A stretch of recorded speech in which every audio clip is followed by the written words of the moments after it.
Shavua Tov.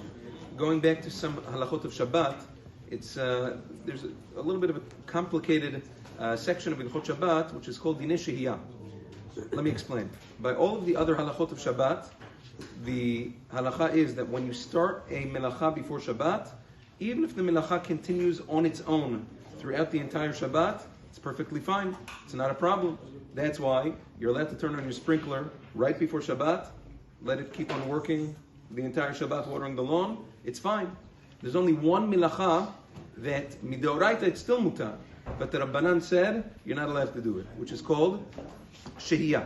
If you have a pot of food, that we'll speak about soon the parameters of what it means to be fully cooked and other things, but if you have a pot of food that's not fully cooked before Shabbat, the Chachamim said that you may not leave it on the fire as Shabbat begins, even though you're not doing anything. I'm not doing melechet bishul, I'm not touching it.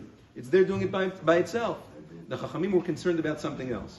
They were concerned about shem meyachateh bagechalim, which means if a person comes home from shul and the food's not ready yet, so sometimes that creates an innate anxiety that it's not ready, and then even subconsciously a person would be, in those times, we'll speak about what that has to do with us, but in those times they used to have a kira, which was like a box, a stove that was full of coals. The Chachamim were concerned that when he comes home and the food is not yet ready, that's going to cause him anxiety, and he's going to, just from that anxiety, subconsciously begin to stoke the coals, to shake the coals, in order for it to cook faster.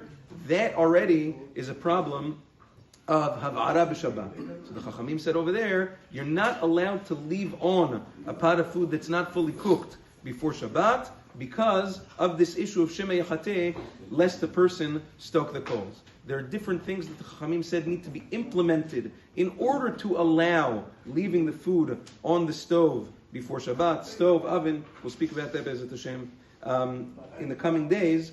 Tikkun ba'esh, tikkun b'ma'achal, different things. That's where you might know blech from plata. All these things are a result of that Gzerat Chachamim. We'll speak about the possible solutions in the coming days. Be'ezrat Hashem, Yom Tov and Shavua Tov.